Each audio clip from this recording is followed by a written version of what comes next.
All right, ladies and gentlemen, it is Wednesday night, not Monday night, but Wednesday night. And for those that are wondering, this is not Keyboard Warriors Live. This is Cageside Live, ladies and gentlemen. Special Wednesday night edition. My name is Eddie Law. That is Gabriel Gonzalez. And soon enough, we will hopefully be joined by my co-host from Keyboard Warriors, Fred Kirby. But you guys know about his usual internet stuff with Ohio. Unfortunately, it sucks. So, what are you gonna do?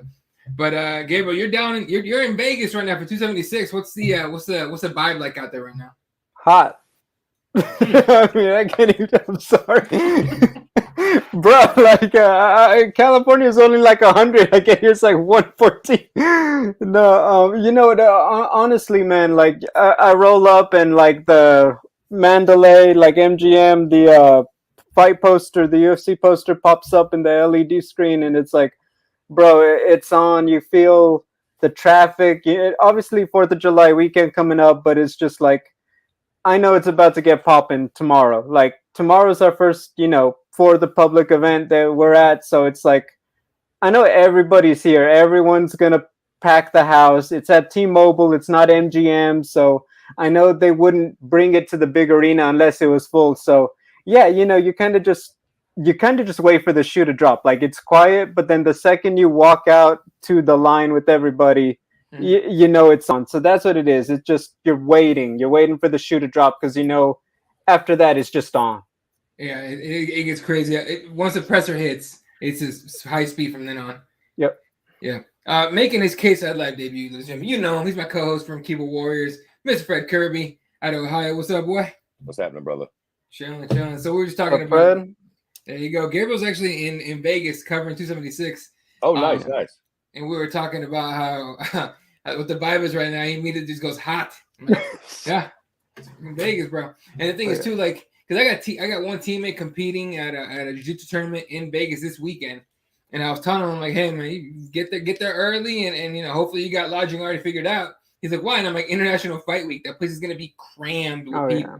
The whole town is gonna be crazy. So if you like a big party and a ton of people around you, Fight Week's the place to be. Otherwise, you're gonna find me in front of my TV, because fuck that.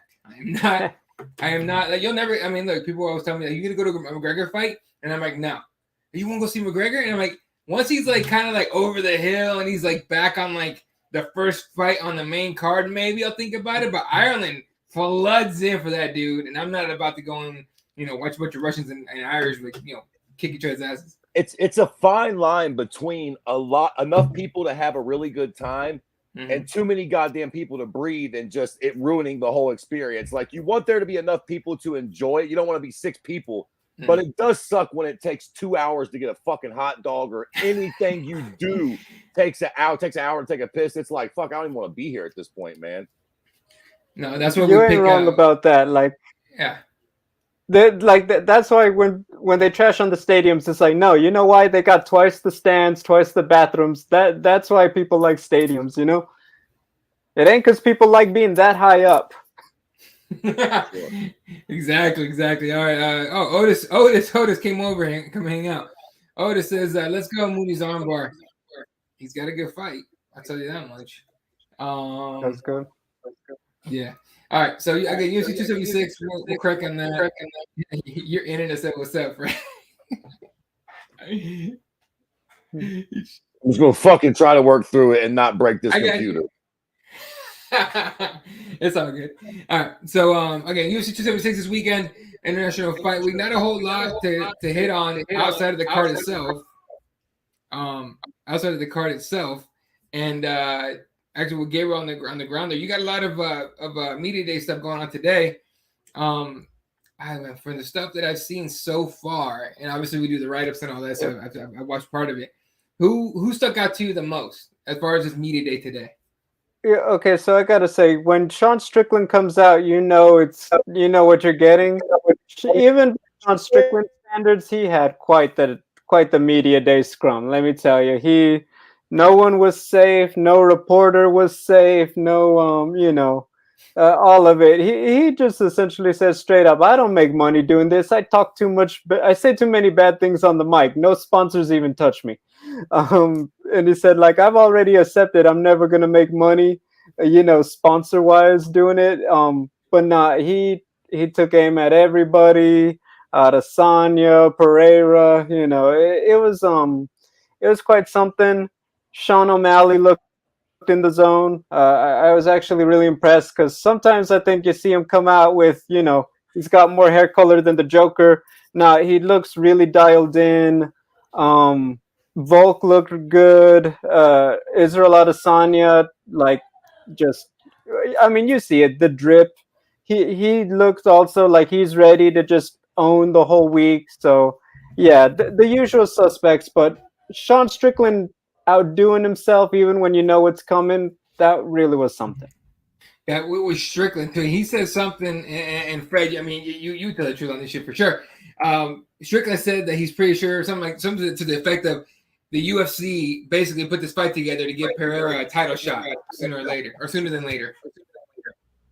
Yeah, absolutely. Of course they did. He's the guy that knocked out the champ. Even if it was in kickboxing before they got to the UFC, like, I tell you what, right now, if Israel does win this fight Saturday night, which I guess we can assume that he will, there's no real noticeable challengers at the middleweight division anyways. So why not bring in this guy if you can fucking kind of fast track him to a title shot that's got not only a win, but an emphatic win. He didn't even get like a TKO. He fucking slept Izzy. I don't know if anybody out there watching this hasn't seen their fight in kickboxing, but you should go back and watch that shit. Like, it wasn't like, a close win or a decision to feel like he fucking knocked Izzy out. Doesn't mean that he'll do it in the cage, but it at the very least adds a level of massive intrigue. Definitely for that fight, and everyone wants to see Pereira Adesanya. There's no one saying they don't, and honestly, I don't think anyone really wants to see Strickland in there with Adesanya either. So excuse me, we'll have to wait and see on that one. We'll take some more comments on here, and then we'll start just talking on the fights themselves. Let me see what we got here. Oh, okay, all right. I need to put in on everybody from this one. All right, from everybody on this one. Otis says Volkanovski is finishing up the trilogy 3-0. Fred, is that a factor cap? What are you thinking? Listen, it would be hard for me to agree with that because I don't even agree that Volkanovski's already fucking at 2-0. And I'm a Holloway fan, man. I think that the first two fights were razor fucking thin, but I sided with Holloway in both those fights. I still think he won both those fights. Y'all kiss my ass. No, I think this is the fight. Here's the thing with this fight for me, right? My only problem, or the only way that I won't be satisfied with this fight, all bullshit aside, is if it's not emphatic. I don't want 5 more close fucking rounds. Whoever wins, I need it to be emphatic this time. I want somebody to prove they are better than the other one. Again, I side with Max Holloway, but clearly Volkanovski was the winner of those 2 fucking fights. So surely you can make the case that he won. I just don't really want 5 more rounds of the same thing, a super close fight. Somebody needs to fuck somebody up in this fight to really prove their point. If not, if they have 5 more rounds that are razor close, even if it does go to Max Holloway, you're going to have every prick in Australia swearing up and down for a month of Sundays that Volk's still the best. Somebody has to get a finish or at least a dominant decision to put an end to this mess. Quite frankly, I don't think it's going to be Volkanovski to give my long-winded fucking no. Sorry, Otis, I don't fucking think so. I'm picking Holloway as well. To me, still the greatest featherweight. I mean, to me, it's probably tied with Aldo, but maybe Holloway's edging it. But a lot of people are saying, "Oh, Volkanovski's the best featherweight ever." I'm like, settle down, breathe, relax. He's taking the L this week. I'm getting a lot of shit from people just in Arizona that I talked to that are Volkanovski fans somehow. But Gabriel, do you agree with that? Do you think it'll be a 3-0 Volkanovski, or do you think Holloway finally figures him out? I mean, now I feel like I'm in hostile territory. Yes, I think he's about to go 3-0. So, no cap. Okay, so here's what it comes down to. They obviously both push each other. The talent when both of those two get in there is just ridiculous. You look at what Max did to Calvin. You look at what Alex did to Zombie. The fact that you have these two guys meeting again and they both still bring in the heat, let's be honest, most trilogies by now, if you were down 2-0, you would think that, Max, the person in Max's position, would kind of be like, it's getting to him. Everyone, Fred, you just said it. Eddie, you're saying it. Max is going in there like he's the winner with the championship swag. How can you not think this isn't going to be a great one? I agree with Fred. I think in the moment, I need somebody to put someone down in this one. It's about dang time.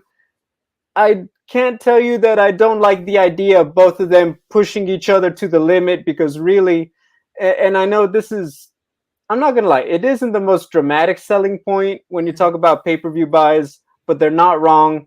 How often do you see these guys who are so talented actually get to bring that out of each other? It's just very rare that you have 1A and 1B, not 1 and 2, 1A and 1B, and you actually get to see just how good these guys could really be. Just how good can someone be at mixed martial arts? Let me ask you guys a question. This brings up a really important question to me, man, because, okay, so you bring up pay-per-view buys, right? Okay, Alex and Max had 2 fucking amazing fights, right? 2 of, arguably the greatest fights in featherweight, the greatest fights in MMA history, so on and so forth. But it didn't really accumulate to a bunch of pay-per-view buys to the point to where they're not even headlining this card. So I have the question, I don't know, what is more important when we're talking about an enjoyable fight to the viewer? Is it a fantastic finish or a good close fight? Because honestly, I think the Joe Blow Dickhead, it's a finish. And quite frankly, I'm Joe Blow Dickhead. Connor, anybody, like when Anderson Silva was at his peak, when he would fucking sniper finish guys, that's what the fuck I'm there for. Do I appreciate a 5-round war that's beautiful and both guys are bleeding? Yeah. Do I like somebody getting fucking crow-copped and fucking just slept where their knee goes that way? I'm that guy. Like, if there's a nasty finish, I tend to put more emphasis on that than this great, back and forth war, which deserves the credit. But I feel like, again, with these two guys, this should sell fucking 1 million pay-per-view buys based on their first 2 fights. This is one of the biggest fights in UFC history. Definitely, you can make the argument the most talented fight at featherweight history ever. And it's not going to sell like that. And I don't, is it because they didn't? Imagine if the first 2 fights were like that, except they ended in a dramatic finish. Somebody got submitted or somebody got KO'd. I just think that adds so much more to people being intrigued by a fight than just a good competitive fight. I'll tell you, I think that it's a couple things in that recipe. I think, one, they're both too nice. They're not exactly out there rocking the boat, talking like Connor. Secondly, lighter weight classes. It's just always harder for people to get on board with, oh man, I can't wait to see these 2 bad dudes who, let's be honest, Volk is shorter than most your average guys walking around. And then 3, I think it's a little bit of that Demetrius Anderson effect when the result tends to feel like a foregone conclusion. When they both fight everyone besides each other, that kind of takes away from your desire, like, oh, well, I know who's going to win. Why am I going to spend the money? Entertainment value, you're not wrong. I think that when you're in the moment, you kind of just want to see those balloons keep popping. it's only after the fact when you have a great fight that I think you appreciate it better, because now it's like, I need to watch that back because all the little stuff was happening. In the moment, especially at the end of let's be honest, you've probably been sitting for a couple hours in the broadcast. Yeah, you kind of want things to move a lot faster. Mm-hmm. Yeah, no, go ahead, Fred. Well, I was just going to say, I agree, but I think there's something so emphatic about a finish. Even Volkanovski's run and this whole title reign and shit, like, it's been very impressive. But I think I just feel like his lack of finishes, he finished the zombie, but like, man, you know what I mean? Like, I feel like if he was sleeping everybody, Israel Adesanya, all right, he's even had a couple stinkers in there. But the emphatic knockouts that he had with Derek Brunson and finishing Paulo Costa, and it's also the names, to be fair, too. Like, when Volk, like, if Volk comes out and knocks Holloway out or submits him, that will it changes everything. If he comes out and wins, another kind of close fight, we all know he's great, but you need that fucking finish. I just feel like if you look back at all the, Vanderlei, Anderson, hell, even John Jones. We don't love John Jones because of these last 3 performances. We love the motherfucker that killed Machida and beat Shogun half to death. And when he came to the cage, you're like, okay, somebody's getting fucking creamed. Like Chimaev. We can't stop talking about Chimaev. It's not because he wins fucking, bottoms out. He fucking destroys people. There is something about those finishes that is just fucking addictive, man. I mean, look, Mike Tyson was Mike Tyson because every time we went into the ring, we were like, okay, time for an execution. We weren't looking for someone to fight back or to be able to like hang with him. We were like, who's gonna die tonight, right? So, I think there's a bit of both here when it comes to like what you want more of, either a crazy heavy finish or a close fight. I like a mix. I like a really really close fight and like a 4th, 5th round, like someone gets flatline type of finish. But I think Gabriel's right. I think you don't appreciate a really like intense competitive fight, 5-round fight, whatever you want to call it, until afterwards. And it's not like right after. It's like you think about it, people talk about, damn, it was a crazy war, wasn't it? That was dope. Let's watch it again. But that's when people start asking for rematches and all that. Usually when someone gets flatlined, they're like, okay, cool, who's next, right? Real quickly, before we get off this topic, just a rapid fire here. Do either one of you have a favorite fight?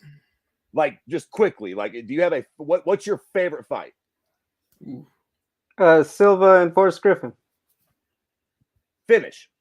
Eddie, quickly, just one of your favorite fights. Round one off. What's your favorite fight? First one that came to mind was Silva Chael Sonnen. Diaz Lawler. Finishes, boys. Finishes. It's not these fucking wars that we're seeing that are great fights, but it's that fucking finish.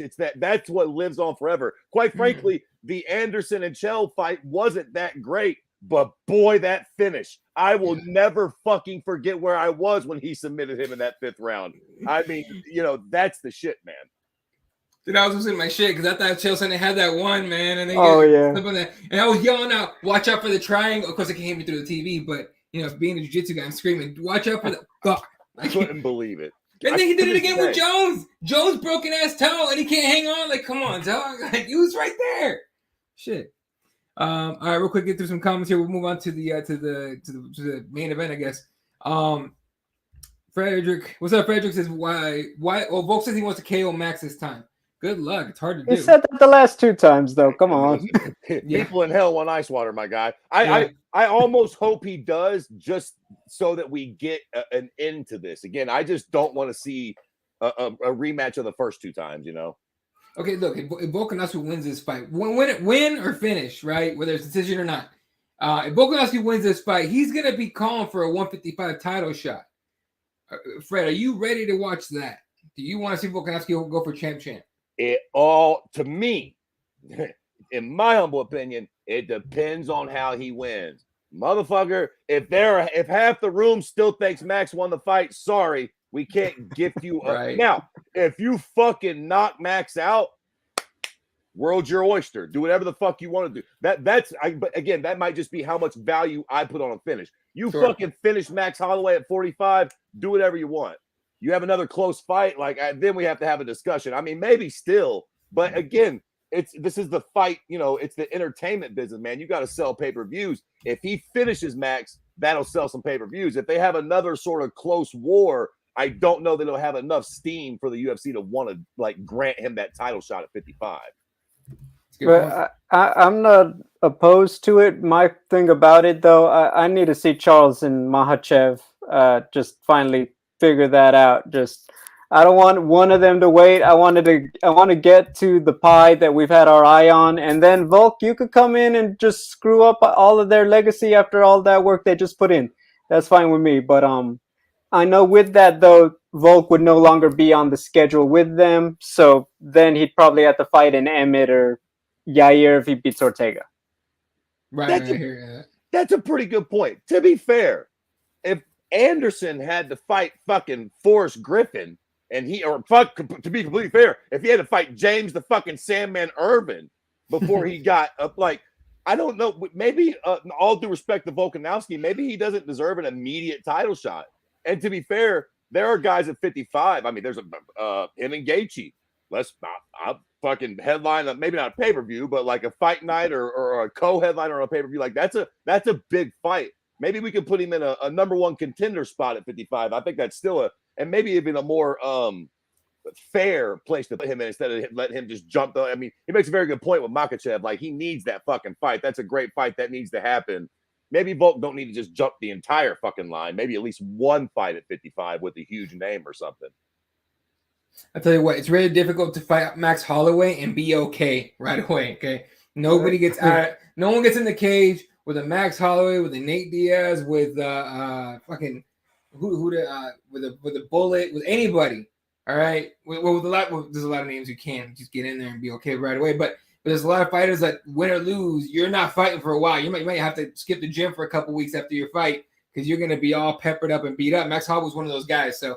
Volkanovski's gonna have to wait for a minute anyway. Let's see. All right, get some more commentary. We'll talk about the main event. Jesus, Tank, what's up, boy? Hey, UFC 278. I'm not gonna ask him, but he's fighting there, and I'm gonna get to talk to him. So I'll let you know what it looks like when I get there. What's up? He goes, I hate decisions and judges. You and everybody else, my guy. Hey man, bring the hype, fellas. Yeah, we're not tired, dude. We're just trying to get through it. Volk deserves to fight for the 55 belt if he finishes Max. There you go. Hell yeah, but I don't know about him going for Oliveira. Well, who else? If he finishes Max, he can really at least try to make that claim. If he does, I think it really hinges on a very, very impressive performance here. Yeah. Yeah, one-handed quitter would do it. All right. Main event, UFC 276, Israel Adesanya against Jared Cannonier. A fight we thought we were going to get. Oh, freaking crazy. Tank goes, please tell him the Midwest hates him. Isn't he? They didn't go to Nebraska. I think he's okay. Right? They like him. They're all right. Anyway, Izzy Adesanya against Jared Cannonier. First of all, I saw an account on Twitter, and I'm 99% sure they're trolling, saying like, oh, nobody thinks Izzy can beat Jared. And I'm like, what? I haven't heard the opposite at all. Does anyone think? Okay, does anyone here think, out of us three, all right, put your hand up. All right, camera and everything. If you think Cannonier is going to win this fight. Exactly my point. Okay. I want to make it clear he can, but shoot, you know. He's going to gas himself out before he does it. Shit.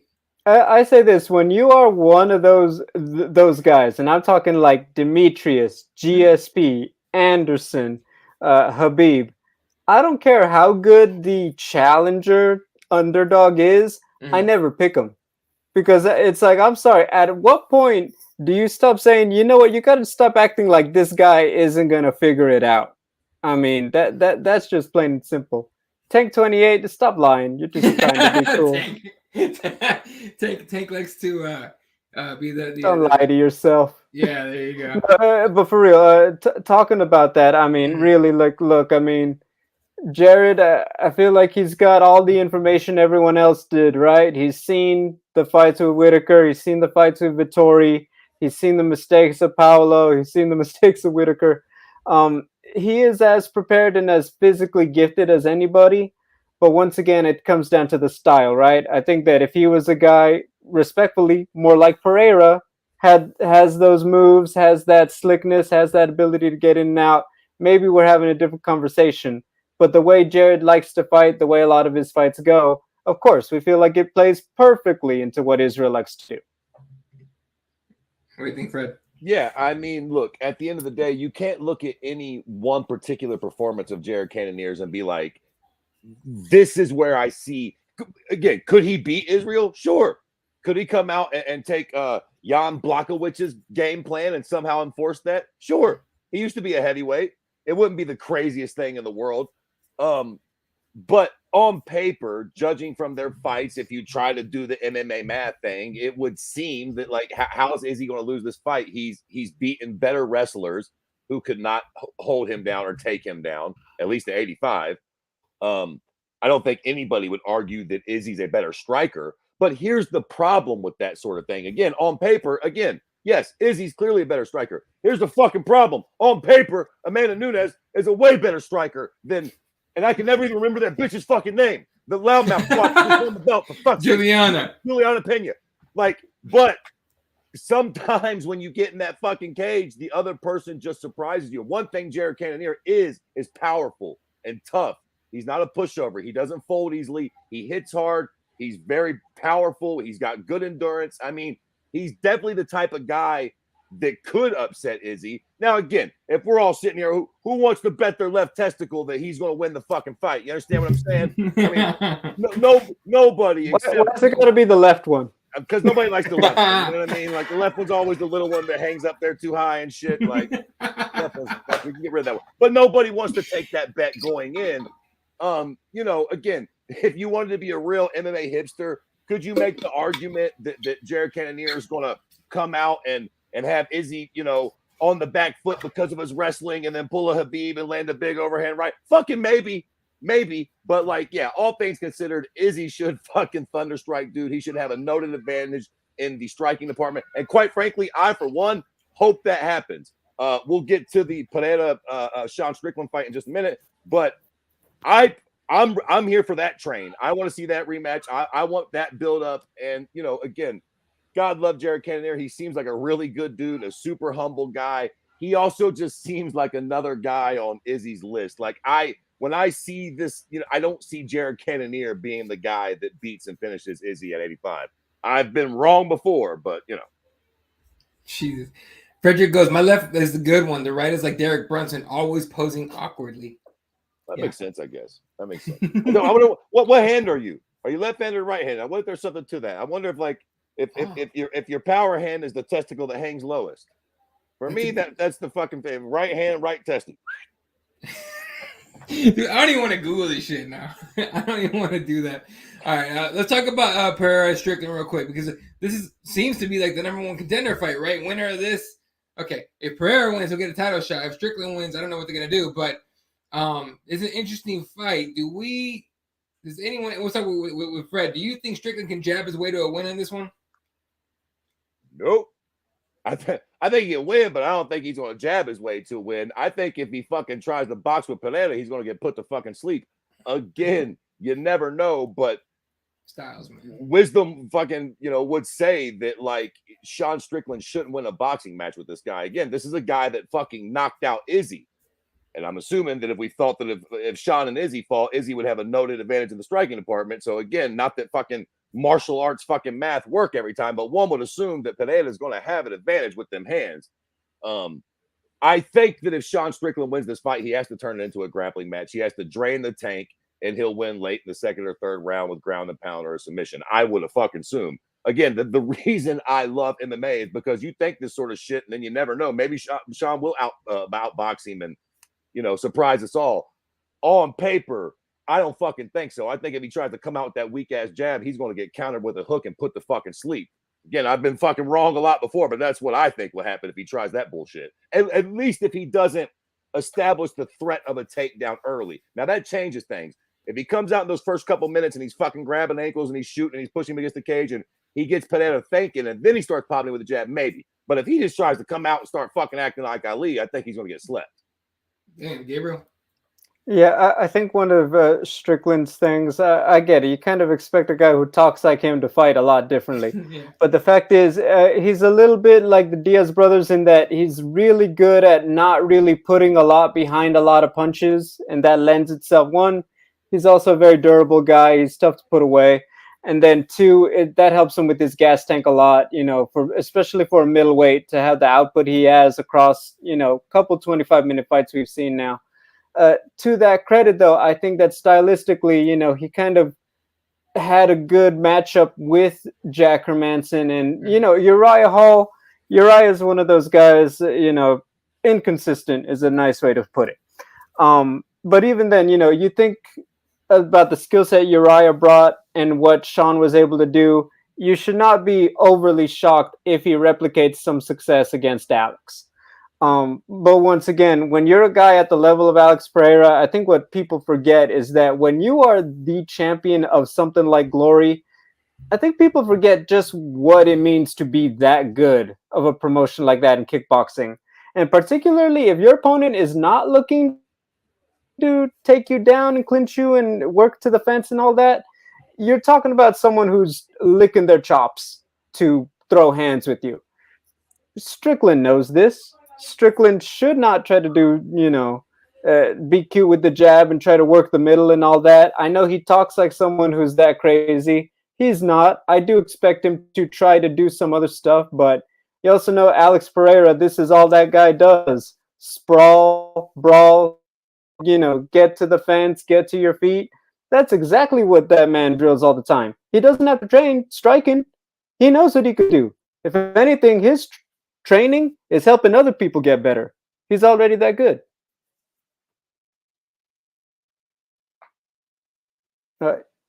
Eddie, your mic. You're muted, my guy.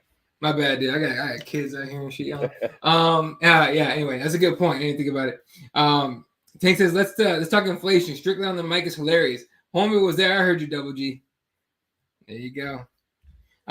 Anyway, so yeah, I think I'm with you guys. I think the UFC's hoping for a Pereira. Look, they're looking for Alex to knock the shit out of Sean. So if that happens, they got all they need is Izzy to hold his end of the bargain. And we got a crazy fight for what, end of the year, maybe earlier than that. But put it this way, I think not that the entertainment value wouldn't be there with a Sean Strickland victory, but really you'd have a champion that can't go on a press tour if Sean Strickland were to somehow upset both Alex and Izzy. I mean, who are you going to send him to talk to? Honestly, UFC stock would go down. I mean, but mind you, if you love anarchy, that's exactly what you want to see, just to see what would happen.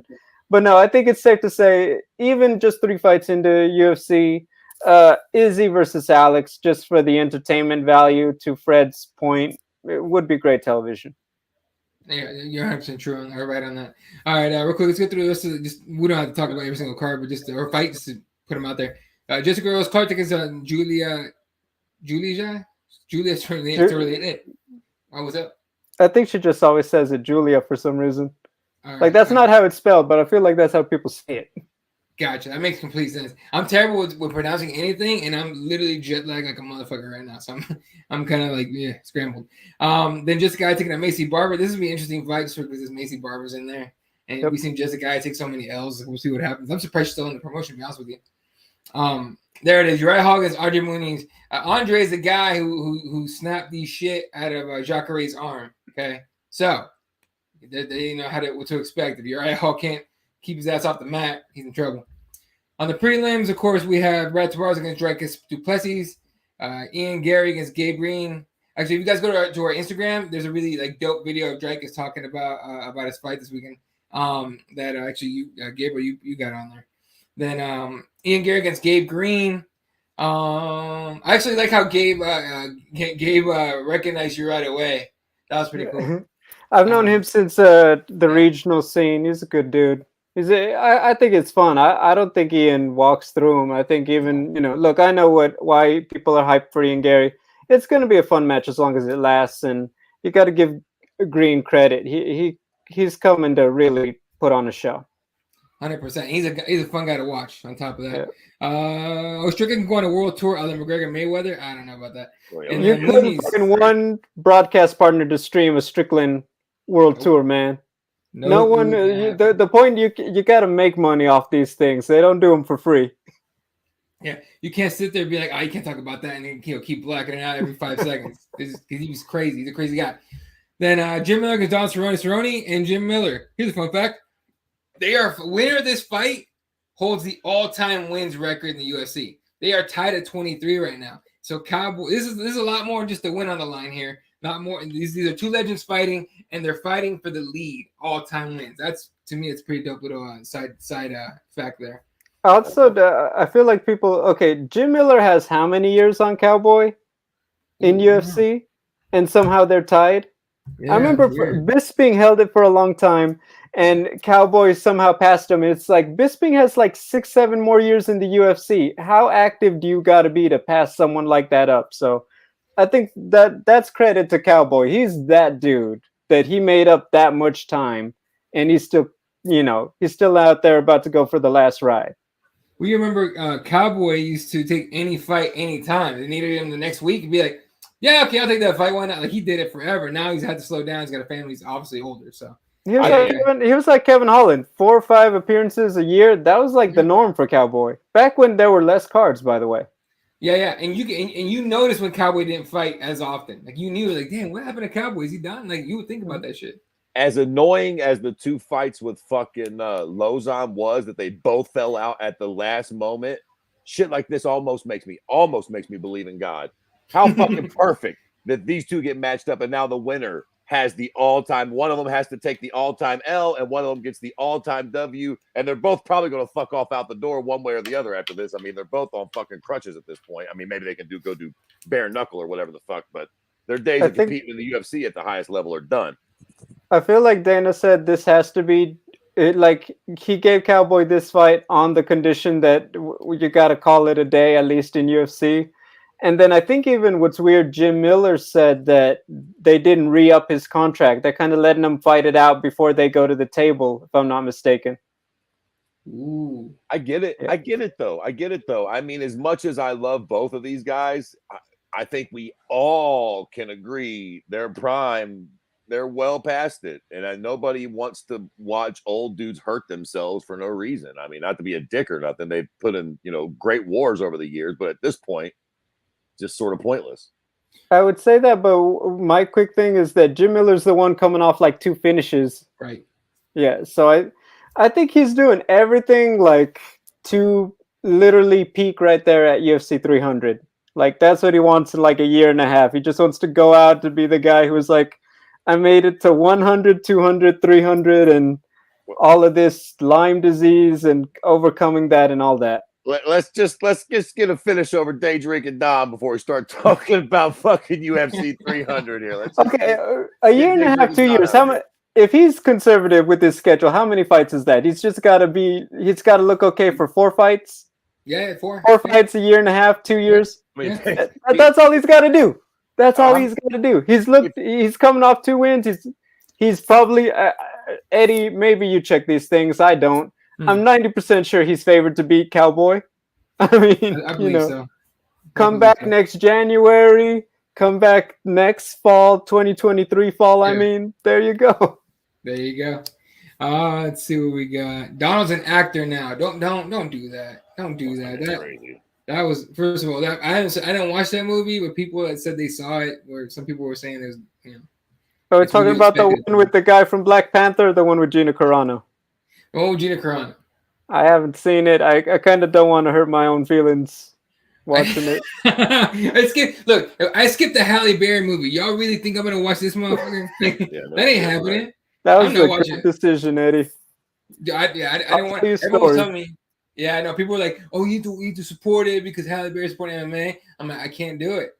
I can't. No, hell no. Anyway, so there you go on that. And then the feature prelim is actually going to be a pretty fun one. Brad Riddell against Jalen Turner. I gotta say, I like Jalen Turner a lot, and I think we're gonna get a finish in this one. We'll find out. He's a cool dude. I think the thing about it is with Jalen, like he comes into the UFC on short notice, runs into Vicente Luque. Right. Every time I ask him, he's like, they're too big for me at 170, and I'm like, bro, are you sure? Because I look at them and I look at you. I feel like you're a good, weightlifting session and a good diet plan away from being a solid welterweight, honestly. But no, I think that welterweight is in his future. It's just, maybe closer than he likes to talk about.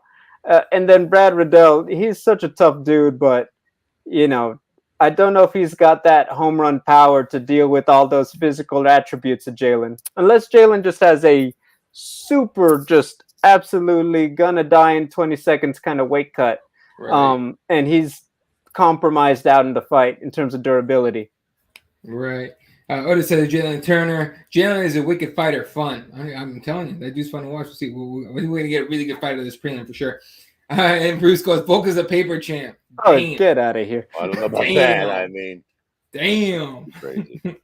All right, so yeah. Just to update people here, UFC 276, Lauren Murphy against Miesha Tate was canceled. I think something happened with Lauren Murphy. Lauren had COVID, and she said it's official they bumped her to Long Island in like 2 weeks. That makes sense. Okay, so that makes sense. They go Long Island. Again, don't understand putting Ortega and Rodriguez on that card, but what you going to do? UFC going to UFC. Then you got Pedro Munoz against Sean O'Malley. O'Malley finally gets a legit opponent outside of Chita Vera. We'll find out to see if O'Malley's done with the cans. But you said he came out looking sounding pretty good at the media day, Gabriel. He looks dialed in, and I think maybe it's. I mean, you watch Sean O'Malley, and he's like, "I'm not gonna." Okay, I'll say it, and I think this is maybe some people's divisiveness with Sean. He'll get on social media and he'll talk all this trash about guys, but when they say sign the contract, he's like, I'm not going to do that. And it's like, Sean, I don't care your reasoning. If you know you're not signing it, stop talking trash. That's just, what are we here for, bro? Honestly. And I think to me, that's been a bit of my personal thing. It's like when I see Sean do that, it's like, I can't get excited about any matchup because I know it's just going to lead to that, which is such a cop-out in my opinion, personally. But look, he went out there. I think he's looking to really own it. I think he's just really gotten comfortable with the fact that this is his spot. Right. Big cards. He's been under on purpose. He's been put on Conor McGregor cards multiple times. He's had big events. He's had big showcases. I think he's just ready to embrace it. And not for nothing, I do think that he gets past Pedro. I don't know where his contract is at, but I'm 99% sure they've probably talked to him. And he said, we're going to give you a pay raise, and we're going to make the Peter, Merab, and other fights for you. Mm-hmm. Well, I'll tell you what, they're not going to let him go to Bellator. That's for sure. I'll tell you what, this is the biggest fight of his career by a country mile. Short of the Cheeto fight, which in hindsight was a big fight. But this is the big one.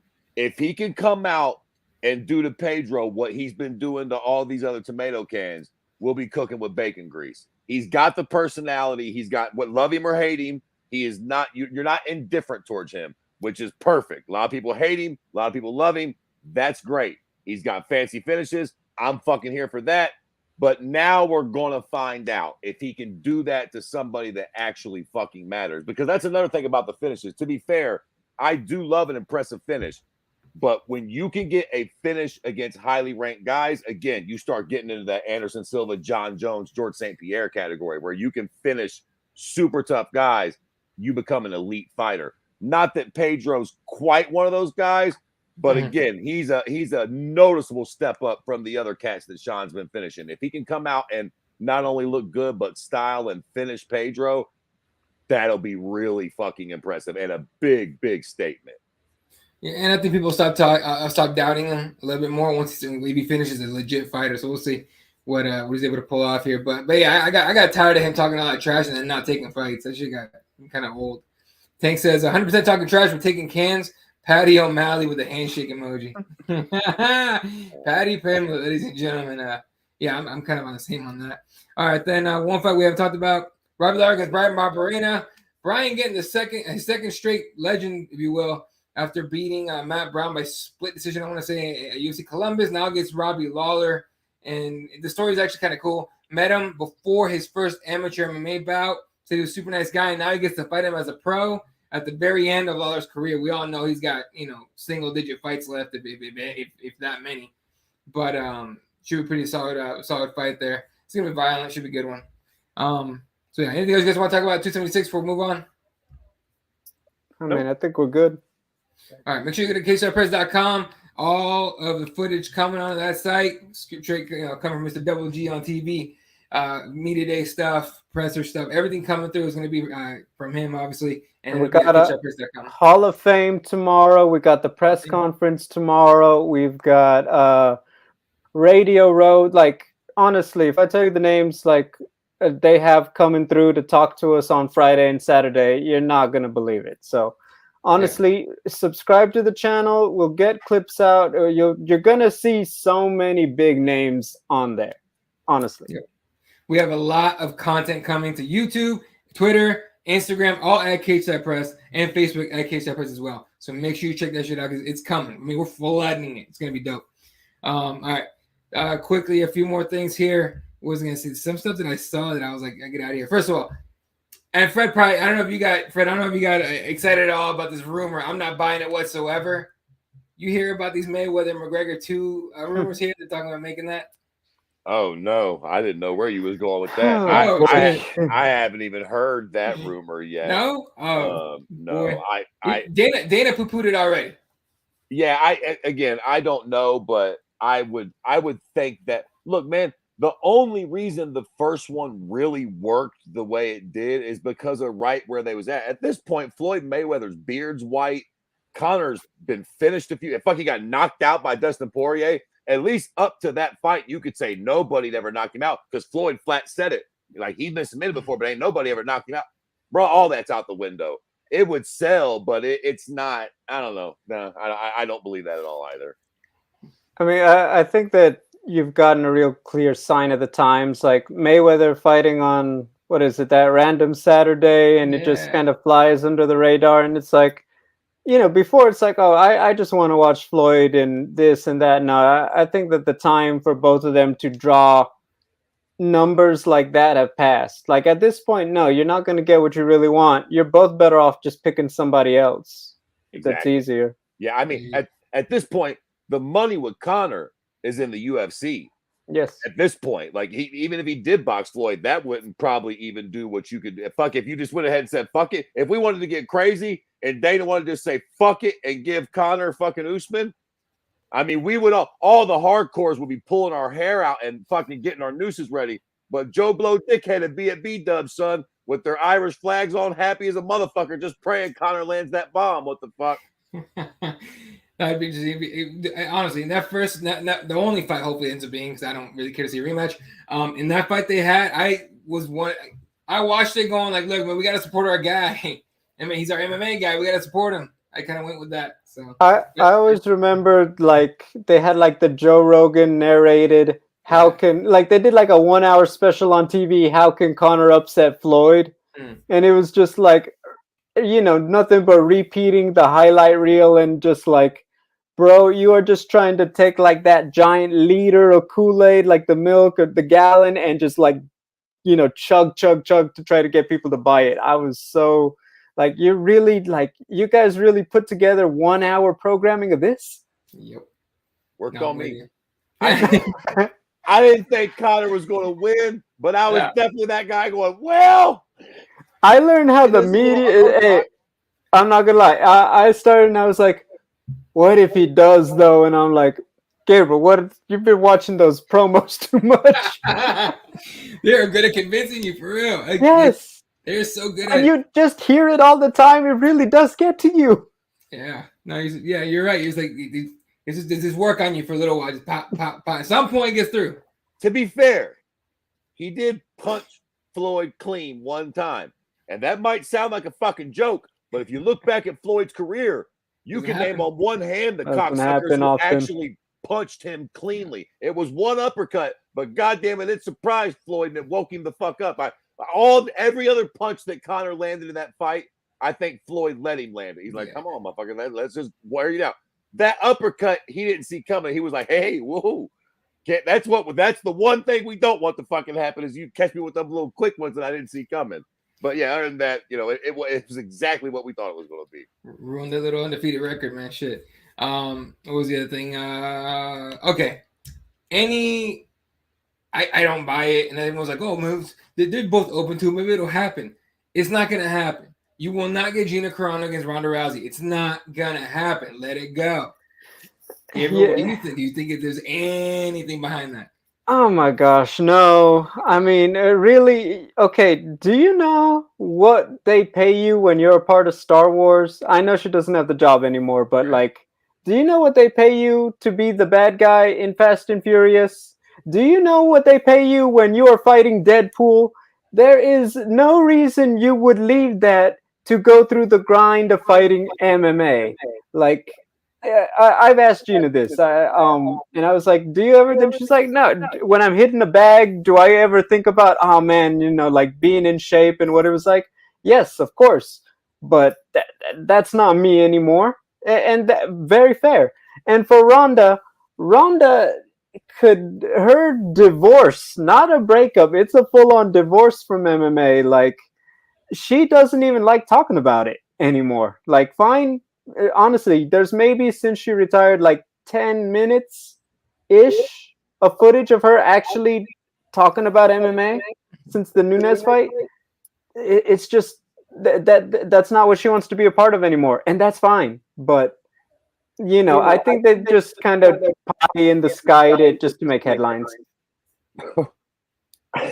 I think Bill Clinton was still getting his cock sucked in the White House the last time that Gina Carano fought. God. I think so. Shit. I mean, when did Gina Carano fight last? Like 2005 or something? That was a fucking like 8 or 9, yeah. That was a long fucking time ago. I mean, Ronda hasn't fought for a while, but Jesus Christ, Gina Carano was fighting on fucking, I don't even remember, with like Elite XC or some shit. Like, I mean, that was a long time ago. Strike Force, yeah. Strike Force, yeah. So, I don't know, man. No, no. Even if they could possibly do it, like, would anybody really? I mean, I'm sure somebody would want to see it, but like, who the fuck would really be tuning in for Gina Carano versus Ronda Rousey at this point? Like, okay, when you talk about that, it's like, let's be honest. When people it's like, oh well, it would be this and be that. If they honestly made it, it would be something like that movie. I'm not even talking like the thriller Tyson Roy Jones. It would be like that movie they did with Stallone and Robert De Niro. It's just like, no, people would think it's so like, why are they doing it now? Like the time has passed so far that I hate to say it so simply, but I think even MMA fans don't even see Ronda as a professional fighter anymore. Respectfully, they see her as a pro wrestler. And she's killing it and securing the bag in pro wrestling. Gina Carano is now an actor, not a fighter. And she secured the bag in acting. So really, like, what are we still, that's kind of just like, oh, well, if I did, it's like, if I were Santa Claus, I would start passing out the presents over there than over here. That's what that's about. There is a whole legion of MMA fans that did not start watching MMA until Conor McGregor got in the sport. Mm-hmm. Gina Carano had been retired for a month. There's a whole bunch of people that don't know who the fuck Gina Carano is. Like, have no idea. She's like the Fresh Prince of Bel-Air to fucking kids under 20. They've got no clue who the fuck Gina Carano was. They're like, Cyborg who? Oh yeah, the fucking, like, they kind of know her. Like, no, Ronda said it. I don't know where the fuck Ronda did an interview, and she said if she would come back, she'd come back for one fight, and it'd be Gina Carano. We all took it off, and then I think Gina even played ball. It was like, well, maybe, but like, no, they're not going to do that. We're not doing this, and nah. Yeah. Now more people know about Gina Carano now because she got canceled, and now she's doing movies with that one short guy. Yeah. I hate to fucking do this, but can we fucking just shine the light on Jake Paul for a brief moment before we get the fuck out of here? I heard that the little Fury prick can't get out of Britain because he's associated with some sort of fucking cretin of some kind or some shit. Some sort of fucking crazy wild shit like that. So hypothetically, if he can't get out of England, who the fuck is Jake Paul going to fight in August or November, whatever the fuck he's fighting next? Because it is a big fight, to be fully fair. As much as I don't like the little prick, it's one of the biggest fights of the fucking year. Jake Paul's next boxing match will be a big fucking fight, man. Will Nate Diaz get out and actually go take the fight, or what are we going to see Jake Paul do for? Dana is not going to do that. Dana, at this point, they are kicking that can for like that old kids book that was in like black and white, like till the end of the road kind of deal. Y'all remember? Y'all seem about that age. You know what? Let me ask you this, Eddie. Okay, we know the situation. They got to be. They have the fight's in a month. They have to be thinking this may not be resolved in 1 month, given the state of the world. How much do you think Anderson Silva weighs right about now if he had to be a backup? Ooh. He's not a small guy. What does he fight at in boxing? Let's say he walks around at 2? 215. At least. I would say And they fight. Let's say he's got to weigh around 180 come August.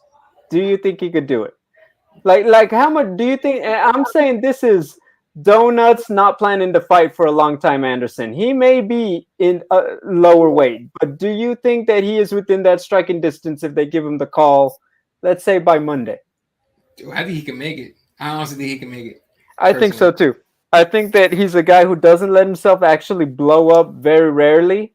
I think that he's honestly, I would not be surprised if they say in like 2 weeks from now, hey, the fight's in jeopardy. We'll pay you to start getting your weight down, and then we'll pay you straight up to take the fight if it falls apart. I'm with you. Go ahead, Fred. I could be wrong, but I think that we don't give Jake Paul enough credit for his mental strategy. I don't think he'll take that fight. Really, Anderson? Yeah. I think he's picking his fucking opponents very carefully. And whereas we all really bought into the idea that Tyron Woodley can strike, and I still think that he can. I don't want to go back on that. I still think that he's a decent boxer. I think maybe Jake Paul really took the size into consideration. And all respect to Tyron, he's a good striker. Anderson's an excellent striker, and he's fucking big. And I think Jake Paul might be like, you know what? Because I think if Jake wanted the Anderson fight, they could have made that fight. I think there's a reason he was trying to get this Tommy Fury fight, and I think it's because he ain't gonna come out and say he don't want the Anderson smoke. But I think maybe he's trying to build towards that, which would be a smart thing. Get this Tommy Fury fight. Get some more in-ring experience, and then maybe take the bet. I just think he actually does respect Anderson, which he fucking should, because Anderson is not to be taken lightly. I think absolutely, because you let Anderson get a little older every day. That being said, have either of you guys ever actually watched Tommy Fury box? He's not good. He's a big dude. He's got freaking huge guns. I think everyone can see that from the photos. He couldn't knock out a guy who was fighting featherweight in Bellator. If Tommy Fury were to fight MMA, he'd be a middleweight. That's like me telling you middleweight is having trouble knocking down a featherweight who doesn't normally box like Tommy. To me, that was always the real kicker. Tommy is bigger. Tommy looks the part. But Tommy, every time I watch him, I'm sorry, it just doesn't look like there are bullets in the guns when he boxes. You're 100% right. That's why I don't believe in that dude whatsoever. I honestly, and it's funny because people I was talking to that are boxing aficionados, they were like, "Oh, Jake Paul can't really box. Tom Fury's gonna fuck him up and all that." I'm like, I think Jake Paul probably knocks him out too. I put zero stock in Tommy Fury. I think that I will say I think it's a decision for Jake. I think that one thing to Tommy's credit, he's fighting comparable people for his skill, for his experience level. I think when he fights Jake, one thing he's not going to do is he's not going to get reckless. I think they would just fight each other to a boring fight. Jake wouldn't be able to tag him like he does other people. Tommy isn't going to hurt him like he struggles to hurt other people. Right. No, there you go. I tell you what, though, if it's not Tommy Fury and hypothetically not Anderson, I wonder who it's going to be because they already got his date set. He's got to box somebody. I'm just trying to think who the fuck could they pull out of the hat? They can't pull the Tyron Woodley card no more. They done fucking juiced that apple. Well, they're not going to put a boxer in there either. It's going to be some 170-year that just retired from MMA. I can't think of one right now. Like who's in Bellator? Who's in the PFL? Who can they hustle up from somewhere out of the fucking graves? Do you guys think that shit Cowboy win or lose? Let's say he retires this weekend. They say he's just fucking with us about. What did Cowboy do to you? Don't answer. Don't even ask that question. I know what you're about to ask. Don't even. Tell me. What did he do to you, Eddie? Come on. Did you try to get an interview and he blew you off, man? What did he do to you? Don't ask. Do not ask that question, Eddie. I don't care if you're the moderator. Do not ask that question you're about to ask me. No, it's not going to happen. Okay. No, he shouldn't. No, in every other category that you may be able to come up with before we get off the air. I honestly, I would love, and you know. No, Eddie, I won't bring that one up. Say it out loud. I won't bring that one up, but I would love to see if they could let Nick out of his contract, Nick Diaz get in there against Jake, I'd be all right with that. That's better. Yeah, that'd be okay, Valerie Loureda, does she become a superstar in WWE? And I mean, okay, The Rock and John Cena, let's be honest, that's rarefied air even for those guys who are really good pro wrestlers. But do you think she could be someone Bella Twin status, really make it in that business? Do you see that? Ooh. Fred, first of all, Fred, did you know that Valerie Loureda signed with WWE? She said she's done with MMA. No, I didn't know that. It's been a long time since I followed. Just to jump in, it's been a long time since I followed professional wrestling. Yeah. She's a good-looking broad, and she has a fantastic ass. So I suppose if she can fucking, I'm sure she's athletic enough. I guess it just comes down to, can she sell it in the ring? And again, it's been a long time since I watched professional wrestling. She's good looking. She's athletic as fuck. I mean, maybe it all comes down to, can she act? Can she actually act a little bit and sell one of these roles? If she can do that, fuck yeah. Again, clearly she's the athlete. Clearly she's got the look. Like, she's got that part of it in spades. Ronda somewhat had that part of it too, though. And I've never really seen her in wrestling, but from what I hear, she's fucking like dreadful to watch.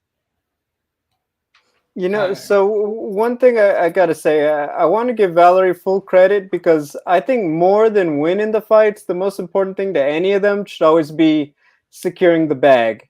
And I know people like to take a lot of shots at her. Yeah. Let's be honest. How many fights does she have right now? 4? 5? No more than 5. I'm 99% sure it's 4.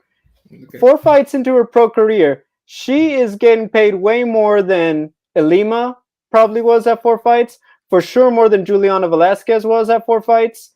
So really, it's like, well, if she spent more time, blah, blah, blah. The girl got paid.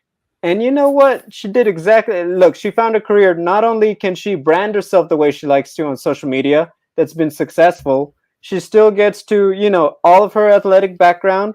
She's still, it's getting put to use. It's a skill that she's still profiting off of. It's not like, oh, well, I'm this great Taekwondo master. Yeah, but that doesn't help you pay one bill as an accountant. No, She has a career that actually puts it all together. I think, look, Paige Van Zandt really opened the door with like, look, there's nothing wrong with feeling good about the way you look and owning it the way countless other women, countless other people in general do it on social media. I think this is a big W for MMA, to be honest. Agreed. And if you're going to knock it, remember, she's laughing her way to the bank.